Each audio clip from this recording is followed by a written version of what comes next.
Could you tell us about how you got the idea of a film that's almost exclusively taking place inside of a hotel? C'est pas seulement une chambre d'hôtel, c'est aussi quand même toute la zone autour de l'aéroport. Je trouve que c'est des lieux très symptomatiques du monde d'aujourd'hui. C'est comme des sortes de non-lieux en fait, des endroits de passage, des endroits de transit.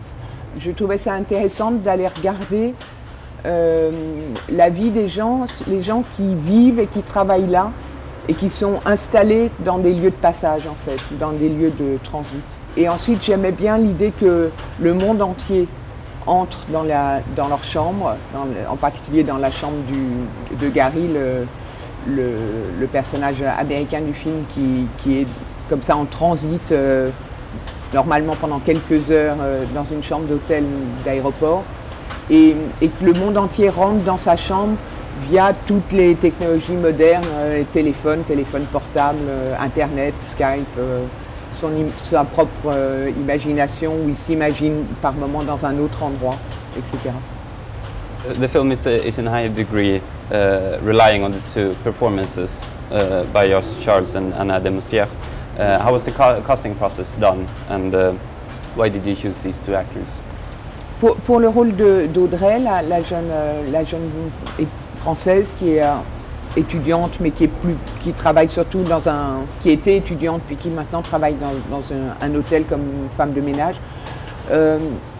C'était assez facile pour moi parce que j'avais vraiment repéré cette jeune actrice qui est vraiment une très très talentueuse actrice française.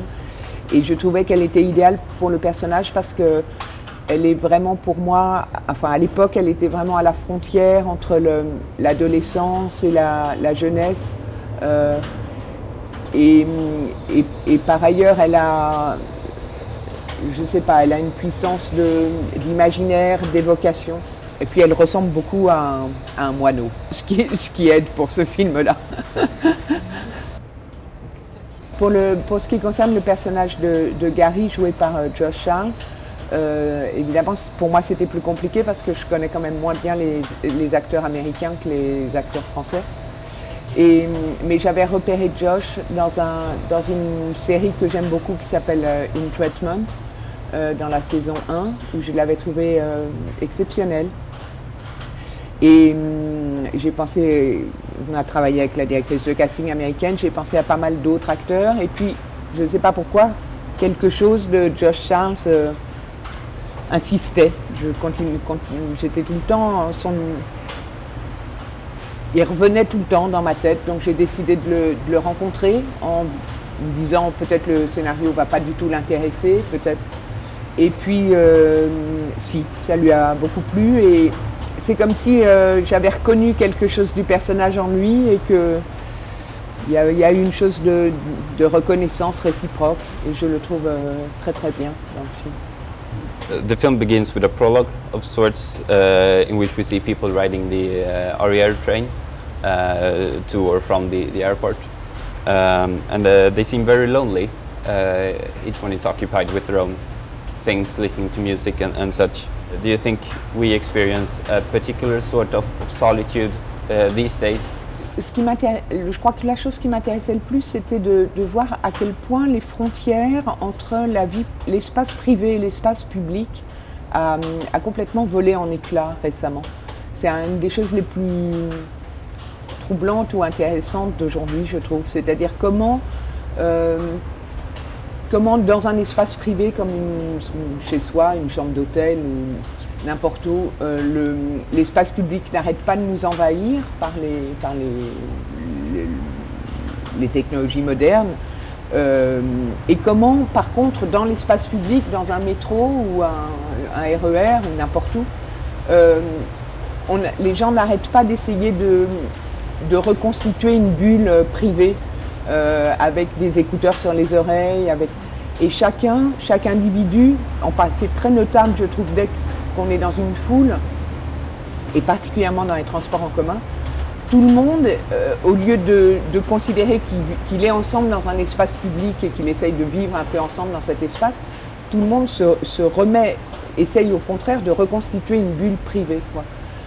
C'était plutôt ça que le film cherchait à regarder. Après, oui, je pense qu'étrangement, les technologies modernes, mais pas seulement elles, aussi le monde dans lequel on vit, d'ultralibéralisme, de rythme effréné des choses, de compétition permanente, que tout ça produit effectivement des solitudes à l'occasion très grandes. Mais enfin bon, la solitude, ça existe depuis longtemps pour plein de gens.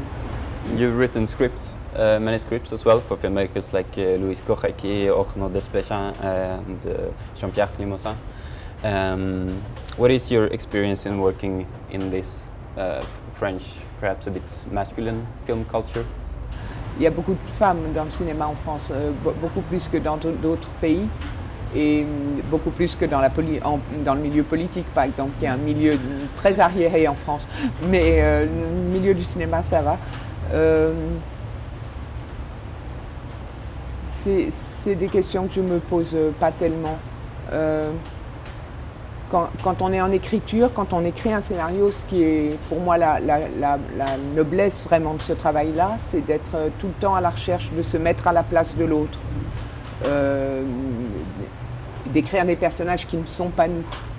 Et donc, ça me va très bien d'écrire avec des hommes, ça me va aussi très bien d'écrire avec des femmes. Je veux jamais que ma propre identité se résume à une identité juste d'homme ou de femme. On est beaucoup plus que ça. Voilà, des fois je suis un homme, des fois les hommes avec qui je travaille me semblent assez féminins. Mais c'est possible de dire ça que parce que, effectivement, il y a beaucoup de productrices, il y a beaucoup maintenant de femmes qui font de l'image, qui font la photo en France, etc. Il y a une forme de mixité qui fait qu'on peut ne plus trop se poser cette question-là. Quand la mixité n'est pas acquise, alors forcément il faut se battre et donc on est obligé d'être plus dans ces problématiques.